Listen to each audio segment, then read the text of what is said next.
IVM.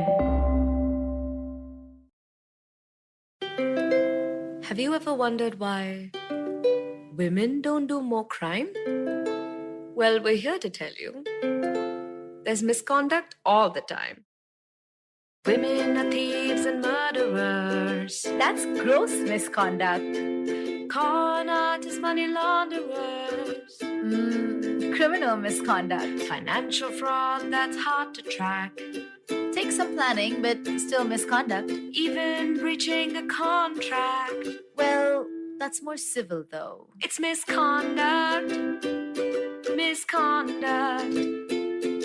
We tell you all about women that suck. Things that make you say, what the? It's misconduct.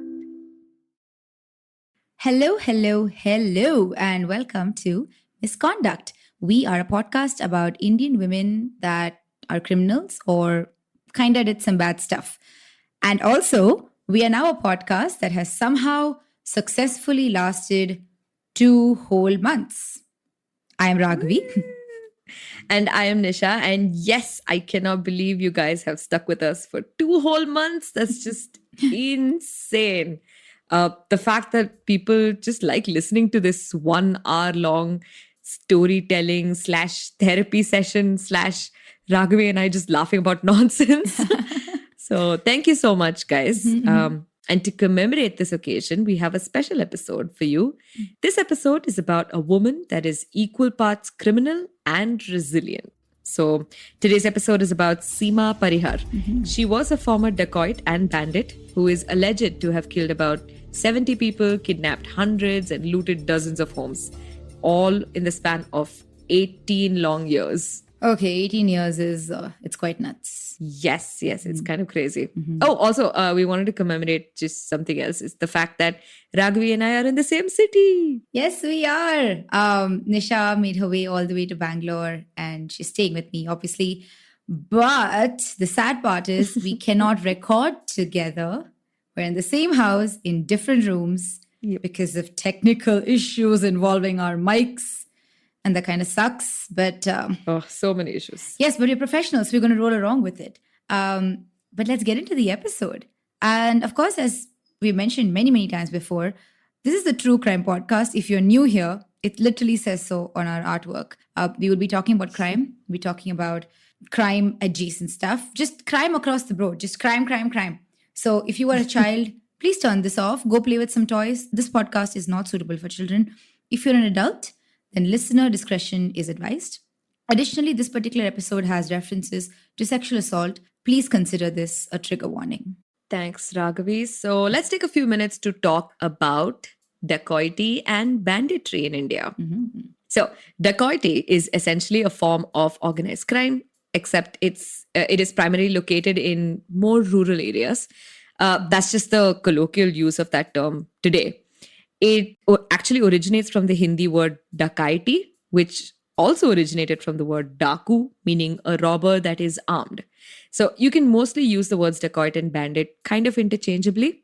But if you really want to go into the origin of modern dacoity in India, it kind of traces back to the British era because everything terrible comes from the British Empire. I mean, well, except for trains and newspapers. I suppose. The entire layout of the city of Delhi. Oh, and democracy, the Magna Carta. Dude, there's good stuff that came out of the British Empire, but no, dacoity is, I guess, how that is handled was not. Well, I think I agree with one of my favorite podcasts when I say the British Empire was kind of the slow Nazis, but sure.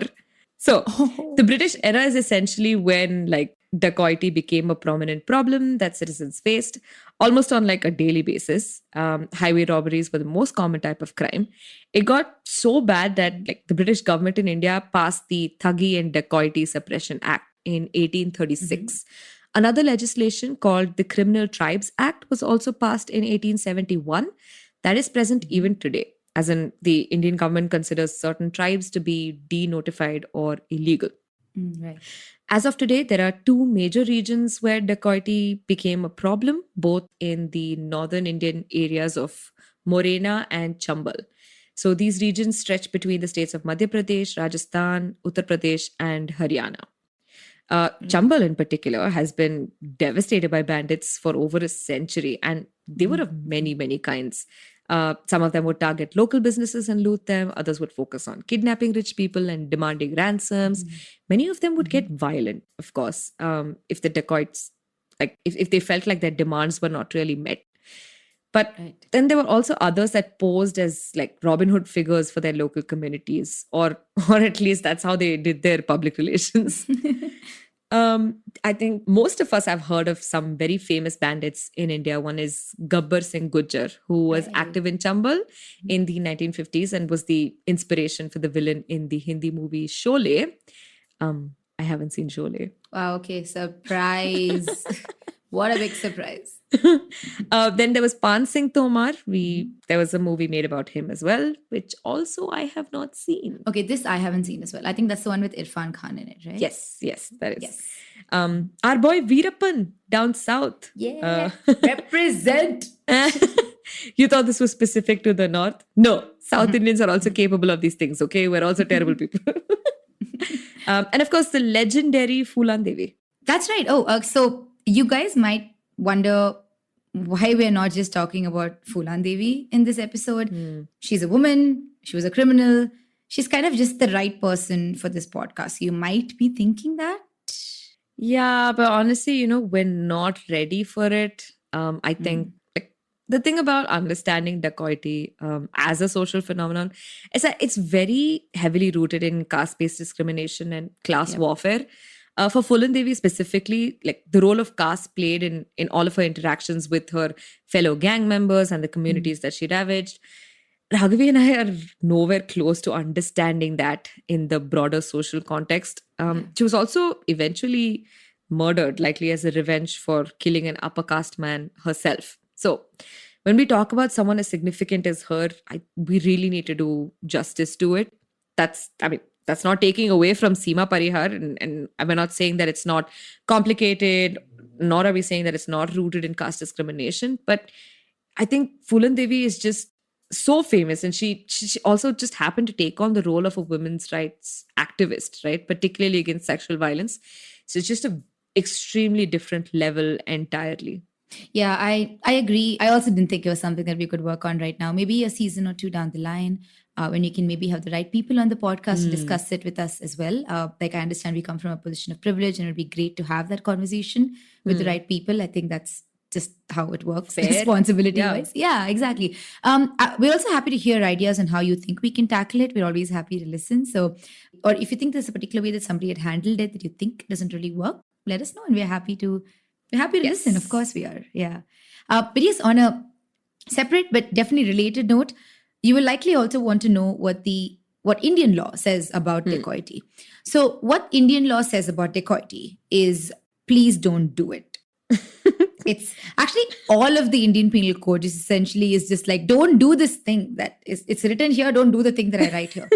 And so the Indian Penal Code itself also really, it classifies robbery and dacoity as different things.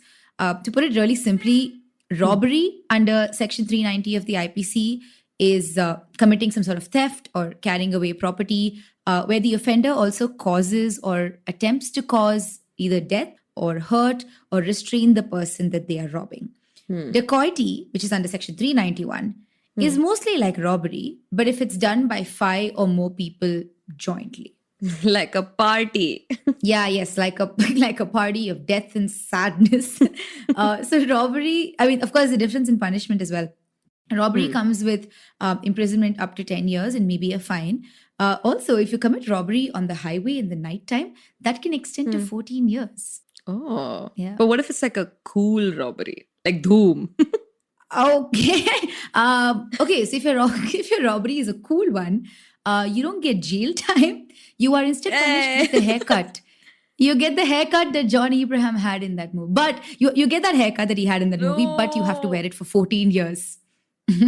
Oh, good God, no thanks. No, thank you. Yeah, sorry. Oh, but by you the way, must. do you know that Dhoom was originally going to be with cars? Apparently, the producer Aditya Chopra wanted to do like cool car chases instead of bikes. But then the director was like, you're going to pay so much money for a bunch of famous people and then put them in the car and never show their faces. And then Aditya Chopra was like, Fine, we'll do bikes. Do they wear helmets in the movie? Because that ruins it too, right? I can't Ah. remember. No, I think everyone wears a helmet except for John Abraham. Yeah, fair. I mean, if you pay John Abraham money, it makes sense. Yeah. They pay too much for that haircut. They did, yes. Also, the punishment for dacoity, like I said earlier, is a little different.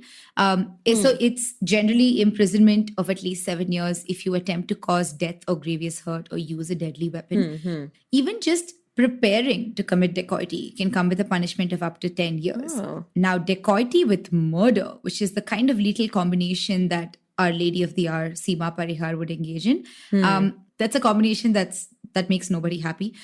It comes with the death penalty or imprisonment for life or rigorous imprisonment up to 10 years. So dacoity plus murder is just equal to bad. Just acknowledge Yay, that maths. and let's yes, maths. But actually, you know what? That's enough context. There is a lot more, of course. And I invite you guys to read up on like really how truly awful and pervasive bandits were through the 50s, like the 1950s through to the early 2000s in India. In fact, it was like, it's a very heavy police push and like some very strictly enforced laws that eventually sort of really pushed dacoity down. From what we understand, I think the last big police encounter with a famous dacoit happened in 2007 sometime with the bandit Ram Babu Gadaria. He was shot dead that year. And just since then, it's just been like isolated minor cases, nothing big and like high profile. But please do go ahead and read up about it. India's historical encounters with dacoities especially is a very fascinating read, according to us. Yes, please go and do that. And we will take a little break in the meantime.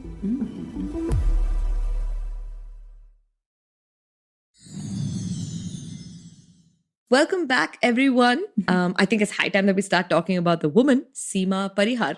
So, Seema Parihar was born in a tiny town in Uttar Pradesh called Auraiya to a Thakur family. Auraiya is close to the border between UP and Madhya Pradesh, somewhere along the banks of the river Yamuna. Her exact date of birth is not clear, but she was born somewhere between 1970 and 1971. We just calculated this with some basic mathematics, so just presume that it's wrong. But at some point in her life, a rich man from her village appears to have asked to marry her, and her father said no. So this rich man, it is said, was named Lala Ram. So this part is sourced from a representation made about Seema in a court case, and we'll get to that a bit later. Right. In 1983, Seema was unfortunately kidnapped, and she was probably like 12 or 13 years old at that time. She was residing in a village called Baween in UP at this time. Lala Ram, the man who proposed to her, was one of the men who kidnapped her. The other man was Kusuma Nyan. Both turned out to be dacoits. And they took her to a jungle nearby.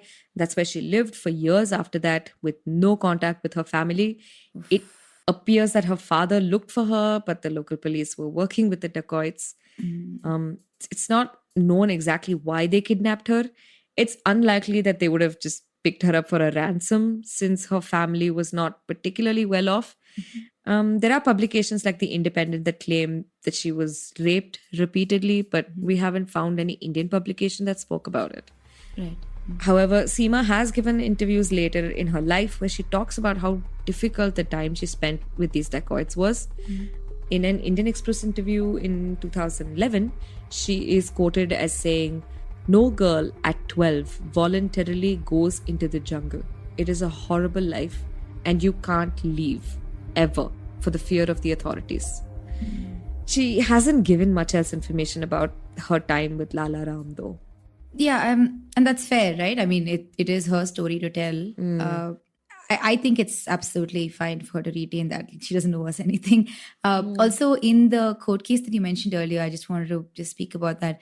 We're using that essentially as a source of information about her early life. This was a court case in relation to a censorship issue that comes up much later. We'll talk about that in a little more detail. But one of the things that we understood from the representations that were made in that in the filings was, it appears that she desperately tried to get back home once she was kidnapped. But since the police would not help her, she had absolutely no way of leaving. So we understand that at some point, she essentially just resigned to her fate. At the age of 12 or 13, she resigned to her fate. and she decided to learn the ways of dacoity from Ram Lala, essentially to survive. So, sometime in 1986, she married another dacoit, Nirbhay Singh Gujjar. He is considered one of the last dacoits in Chambal, and he was actually called the last lion. And he passed away in 2005 after 19 years of official marriage with Seema. One interesting fact is that he's apparently credited by the Archaeological Survey of India for providing support to restore the Bhateshwar Hindu temples in Madhya Pradesh. These were originally built in like 9th century AD. Fun fact. Yeah. Seema, however, returned to Lala Ram in Chambal in 1986 itself, and she decided that she's going to start her own dacoit gang. It was here that she would also go on to have Lala Ram's child in the year 2000. All right. This is kind of where it gets a little more interesting and also harrowing in a way that I guess we can sort of vaguely say that she has agency now, that she is sort of assumed over herself. Agency to commit crimes, but still. So Seema had said out loud many, many times that she was heavily influenced by Phulan Devi herself. So in 2007, Seema told the Associated Press, this is what she said, "I want to be another Phulan. She has done a lot for the poor and downtrodden." So Phulan Devi, would be about 6 to 8 years senior to Seema.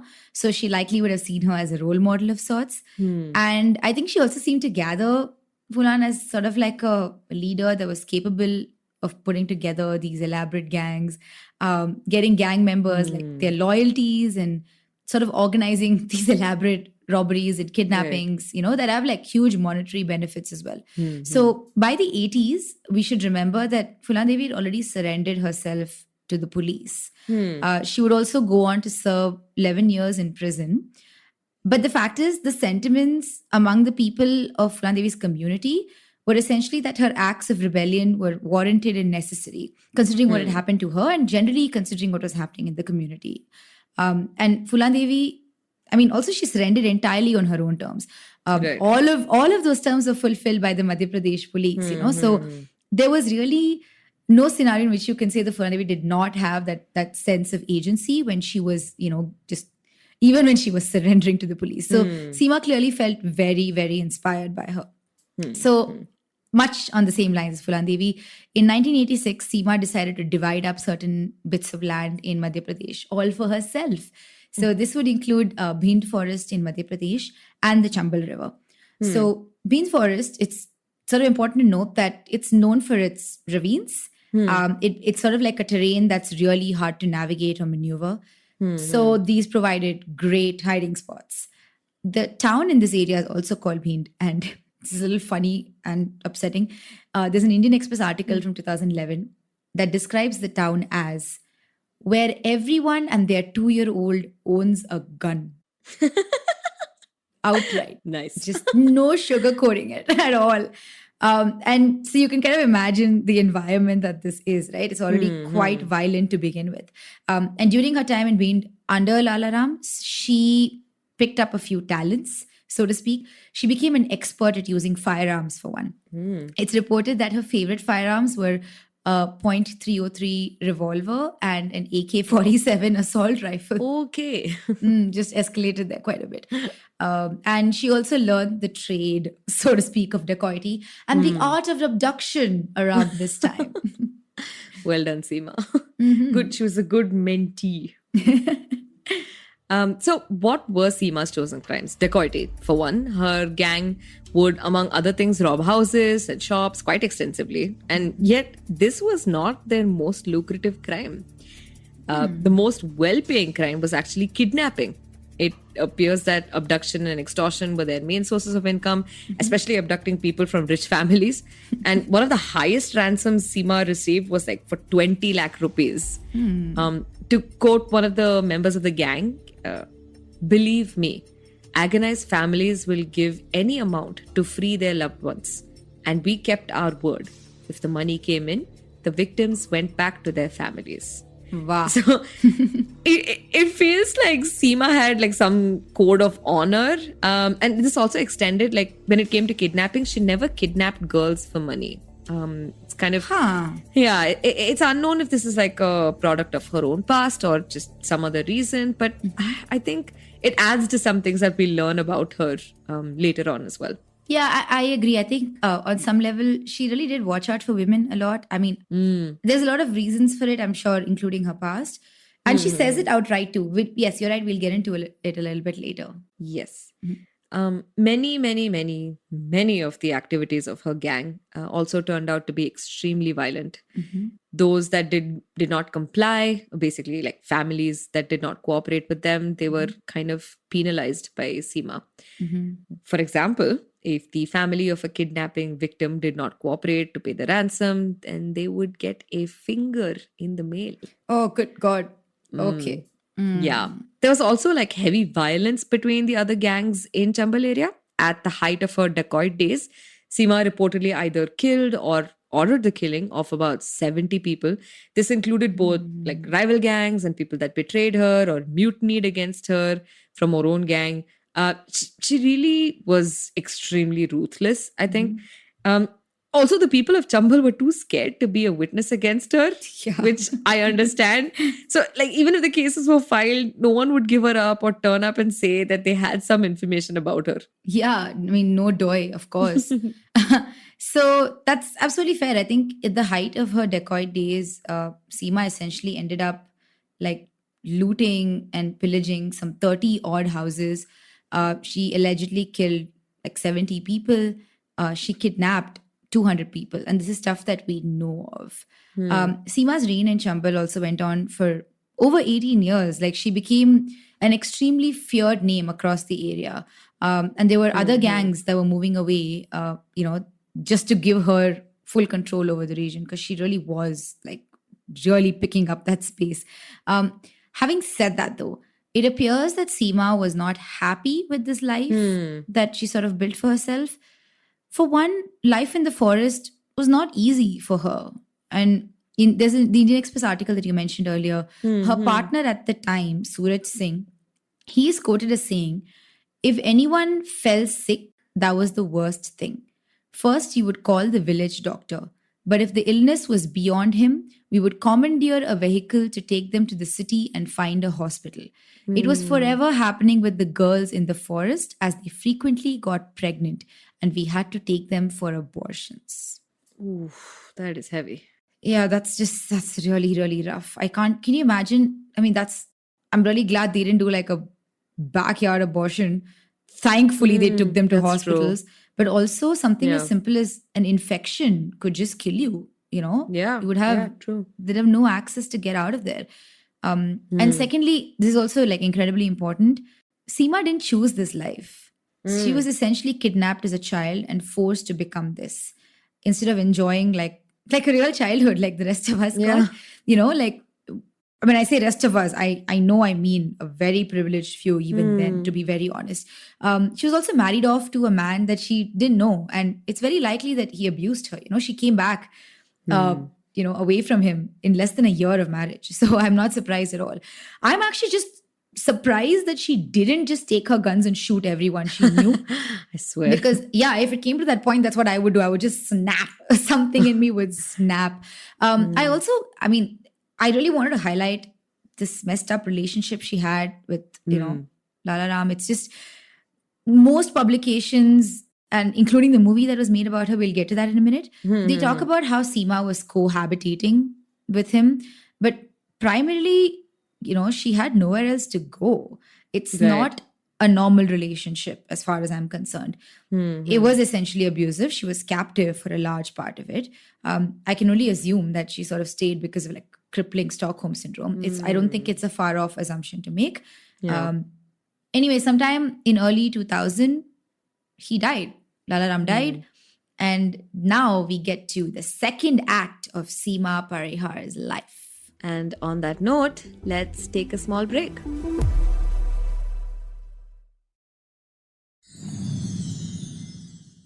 Welcome back, everyone. We are talking about Seema Parihar, and we are now in the second act of her life. Unfortunately, her second act starts with her arrest. Yes, she was caught, but she was caught on a technicality. And the technicality was she surrendered. Dude, you know what? So every newspaper that I've read for this period specifically says she was arrested. Okay, Hey. bro, she wasn't arrested. She voluntarily walked into a police station and said, "Here, handcuff me." Like that's not an arrest. That's just her outrightly saying, "Yeah, fine, just take me." I guess. Yeah. Yeah. Also, as we said before, in early 2000, Lala Ram was killed by the local police. After this, Seema apparently spent some time wondering, why was she doing all this? Like, why is she being a bandit? And to be fair, that's the one thing that was really holding her on to this life, was that relationship with Lala Ram. And then, so at this point, when he was killed, she just thought to herself, girl, it's time to move on.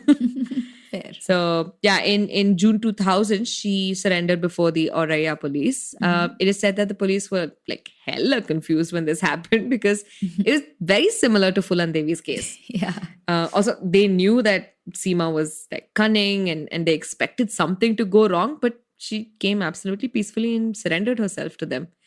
And the moment she did, the police didn't waste any time. They slapped like 29 criminal cases on her almost immediately.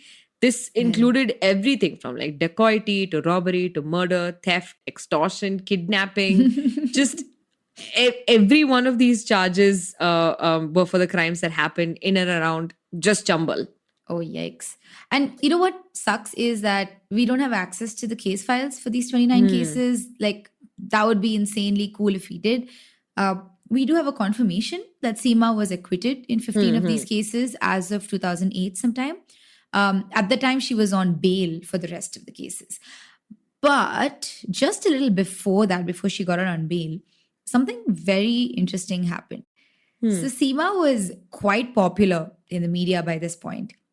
And in 2002, she was approached by someone to make a movie about her life. So there were three filmmakers, Tarun Kumar Bakshi, A.K. Joshi, and Krishna Mishra. They were very interested in making this movie.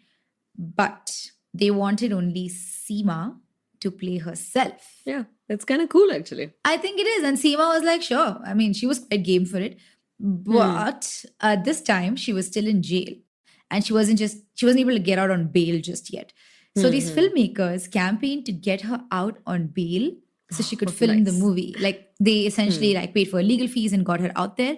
It got very delayed, the movie filming itself, because the courts were not happy with this request. They were like, excuse me, what the hell? You, not only are you a criminal, you are profiteering, with the idea of you being a criminal and just telling your story. But eventually she was out, because unless there's a very specific reason, courts kind of have to grant bail. Especially she surrendered in this case, dude. Yeah. There's no flight risk with her. They're like, I mean, she turned up. What are we supposed to do? So filming began in 2004. And the making of this film was very closely followed by the media, especially because Seema was playing herself. It was like unheard of, And the movie was titled Wounded, the Bandit Queen. That's what it's called. So the movie is essentially about her life from the age of 13 when she was kidnapped till the day that she surrendered to the police. Yes. Actually, a lot of people were not happy about this particular movie, and the production was really ravaged by like a lot of violent attacks throughout the entire time. Also, Seema's still legally wedded husband, Nirbhay Gujjar, remember we mentioned him like right in the beginning. Yeah. He threatened to have the filmmakers beaten up for apparently defaming the lives of dacoits. Okay. I don't know. But I mean, the production persevered and the filming was completed in 2005. And then, like, jokes on Nirbhay, he died. Whatever. Yeah, that's true. He did die. Yeah. But the movie did not do very well.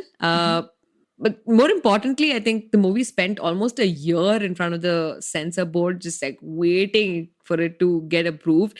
Basically, the censor board said that the filmmakers have to remove all abusive words and dialogues from the movie. Remove the scene with a close-up of a bullet injury for a gun fired by Seema. Remove by 70% the visuals of someone spitting on another's face. And remove by 70% the visuals of someone urinating. What does that mean? Just everything. So the lawyer representing the filmmakers basically said, bro, if you remove all of this, There is nothing. You're just Yeah. like whitewashing a story about a 13-year-old girl that was kidnapped and forced into a life of crime. Yeah. Right? And eventually this went to the Bombay High Court, and the High Court was just like, just show the film as is. Yeah, I agree with the High Court. Like, I will Yeah. never truly understand why film boards do this. It's not an Hmm. India specific event. It's kind of generally a thing. Censorship in particular is just people for some reason like it. So think Hmm. about movies like this, biopics, those sorts of things, especially. Yeah. You know, some of these movies are going to have like hard and uncomfortable themes. Hmm, And hmm. it's important to tell these stories as they are, as they happened. Like, for example, even in just this movie, right? From Wounded, to remove swear words from this movie would have really taken away Seema's ability to tell her own story as it happened. Because I understand that for a lot of people, that swear words, especially like an urban like group of people, would think these are swear words. It's not how you speak. It's not like polished, but it's likely colloquial language for a lot of Yeah, these people, right? correct. So you're really stripping away that sense of identity without thinking about how it would impact the storytelling process. More importantly, this is a violent story to begin with. Yeah, exactly. Yeah, and toning down the violence would really impact how much we as like viewers would understand how truly violent and chaotic and traumatic Seema's own life was. Yeah. And like, I mean, it doesn't matter if she was the one inflicting the violence or if she was a Right. victim of the violence. I mean, you can be two things. It's Yeah. possible.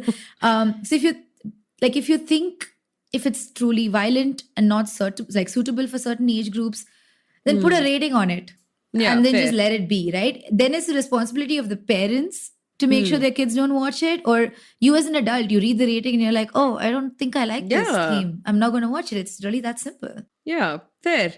It's actually kind of interesting. There are some reviews of Wounded that I read, and it kind of dealt with the movie as if it was incapable of just being a work of art on its own, just because it gave like a sort of platform to a criminal. Right. It doesn't change the fact that she is a criminal. Of course, she course. is. Yeah. But the fact is, you don't even want to discuss her experience, and you don't like, you refuse to give her that privilege of nuance, and you end up making like this, nonsense 2D character with no growth, no backstory, nothing. Yeah. It's just some like plain Jane kind of a thing. And I don't know. I think these people, the people who are making these decisions, they are also coming from a place of privilege. So really, what do you Yeah. know? That's right? fair. I agree as well. Yeah. Yeah. Wow, we're agreeing on. I know. something. It's pretty Whoa. cool. Yeah. Oh, okay. Are we done talking about it because we agreed? Yes, it's over. Everything is done. Everyone pack up now. Actually, before we get to the end, let's find out, where is she now? Oh, okay. So right now, Yeah. she is chilling in Gwalior in Oh. Madhya Pradesh. Mhm. That son that she had with Lalaram, he Right, should be yeah. 21 years old now, I think. Mhm. So, but if you're asking me where she was in 2006, she joined the Indian Justice Party and she ran as the party's candidate for the Lok Sabha, which is the lower house of the Indian Parliament. In 2008, she joined the Lok Janshakti Party. And a few months after that, I think about 9-8 months after that, she joined the Samajwadi Party and she Oh. contested in the by-elections for the Badaui district as its representation to the Lok Sabha. Mhm. How did she do all this when she was a criminal, you might be wondering? And the answer, she wasn't convicted at the time. Yeah. There are also, I mean, there were so many cases in backlog that still hadn't gone to trial. So she just contested on a technicality. She also didn't win any of these seats, but she really did try, which is congrats. One other interesting bit that I thought this was particularly cool because the Samajwadi Party really like rallied around her and embraced her. I think they anticipated some pushback, but they were ready for it. So the Auraiya town, that was in the constituency's legislator, Mr. Kamlesh Pathak from the Samajwadi Party, this is what he said about Seema. He said, Parihar wasn't a dacoit. At a tender age of 13, she was kidnapped by dacoit Lala Ram from her residence. Since she surrendered, she was not involved in any criminal activity. We are not using Parihar as a star campaigner, but are portraying her as a woman of courage. Yeah, I get it. I mean, Yeah.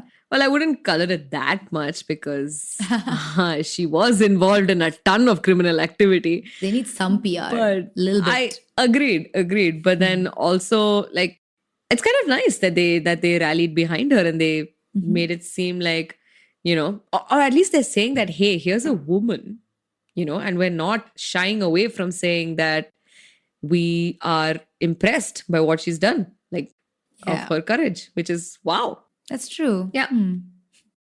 Seema's platform as a politician was kind of nice to behold, I think. Like, she said that she was following in the footsteps of Fulan Devi, but she didn't actively seek to replace her. She just wanted to complete the works that were left unfinished by her.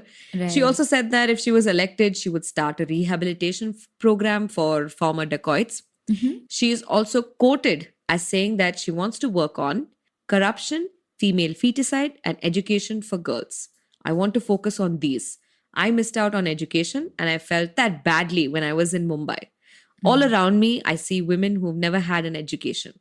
I know what it's like and I want to do all that I can to help, Aw. which is pretty cool. Yeah. Yeah, this went to a really wholesome place. I did not Yes. expect that at all. Lastly, Hmm. let's talk about Big Boss. Ooh, yes. So in 2010, Seema was invited to participate in Big Boss. So Big Boss is, I mean, for those who don't know, for those of you that have class, Big Boss is an Indian version of the British show Big Brother. It's where a bunch of contestants are put in a house together and they're totally isolated from the outside world. And every week, contestants are voted out. There's like a buttload of drama. It's just really ridiculous, trashy reality TV, and I love it. And of course, as they voted out, the person who remains at the end will win. Like whatever cash prize that they get to win, and Yeah. I guess a bunch of like Instagram followers. Good for them. So Seema ended up going on Big Boss, but she was evicted on day 76, which was the 11th week from the house. But even before she managed to get there, there was a little bit of drama. So she was scheduled to appear on the show for, I think, a period of 3 months. She was out of jail around this time, but she had to appear before the Allahabad High Court every month. And because, I mean, the kind of crimes that she was accused of. Yeah, I mean, they were just like, hey, listen, let's just keep a tab on you, okay?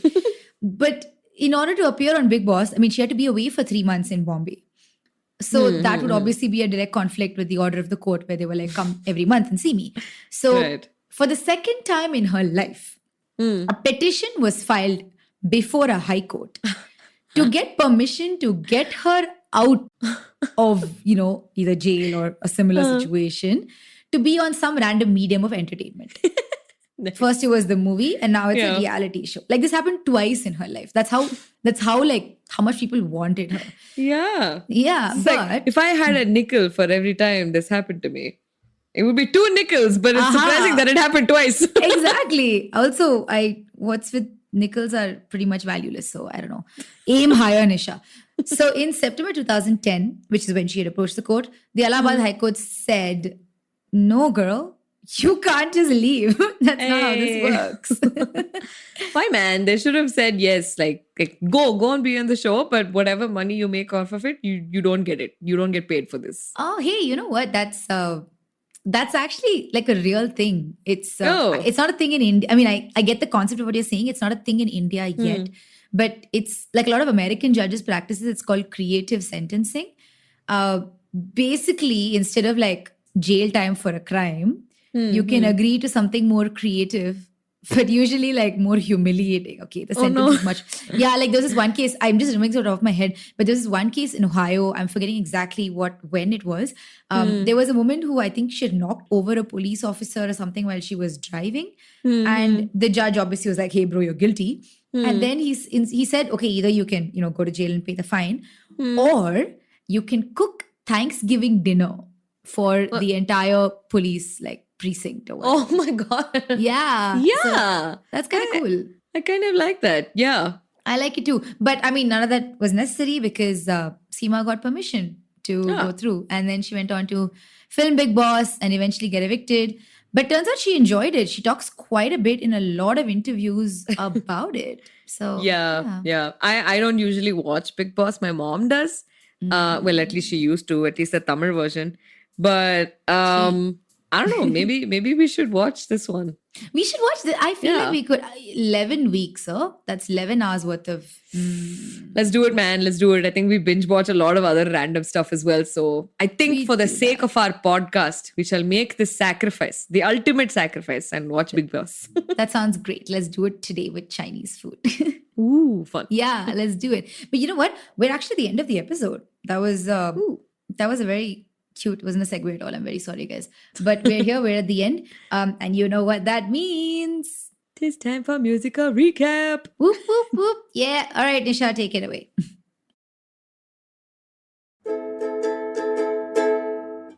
A playful child, just 12 years old, she's taken from her home. She fought her way through lands unknown, but the jungle broke her soul. She turned away from a life of good to play the part of Robin Hood. And there she was, the bandit queen, or so the story goes. She robbed and killed 1,000 men and vanquished all her foes. Followed by her loyal ones, she ruled where no one goes. She surrendered on her own. On a stage her life was shown. And there she was, the bandit queen, or so her story goes. And there she was, the bandit queen, or so her story goes. Girl, I am so proud of you. All day, every day. I'm so proud Thanks, girl. of you. You know what else I'm proud of? What?